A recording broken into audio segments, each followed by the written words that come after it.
అబ్బో ఇక్కడ కేజీ చీరలు కొంటే అర కేజీ చీరలు ఫ్రీ అంట. మంగళ్య షాపింగ్ మాల్ కేజీల్లో సేల్ టన్నుల్లో ఆనందం. బీజేపీ ఎంపీ రఘునందన్ రావు గజ్వేల్ ప్రభుత్వ ఆసుపత్రిని ఆకస్మికంగా తనిఖీ చేశారు. ఆసుపత్రిలోని పలు విభాగాలను పరిశీలించిన ఆయన ఆసుపత్రి నిర్వహణ, డెవలప్మెంట్ సొసైటీ వ్యవహారాలపై ఆరా తీశారు.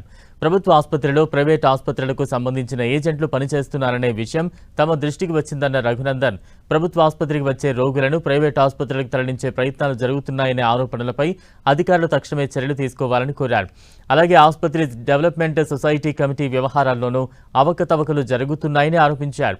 ఈ అంశంపై కలెక్టర్, డిఎంహెచ్ఓలకు పలుమార్లు ఫిర్యాదు చేసినా చర్యలు తీసుకోకపోవడంపై అసంతృప్తి వ్యక్తం చేశారు. ప్రభుత్వ ఆసుపత్రిలో ఇలాంటి వ్యవహారాలను సహించేది లేదని స్పష్టం చేశారు.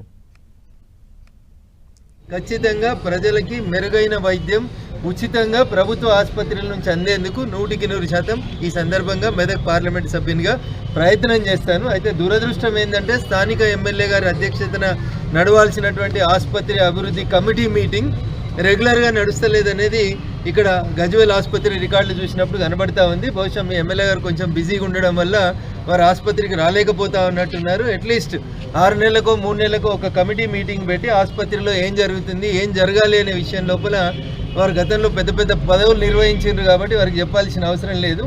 ఆసుపత్రి విషయం లోపల కనీసం ఒక మీటింగ్ నిర్వహిస్తే బాగుంటుంది అనేది నేను గజ్వేల్ ఎమ్మెల్యే గారికి చేస్తున్నటువంటి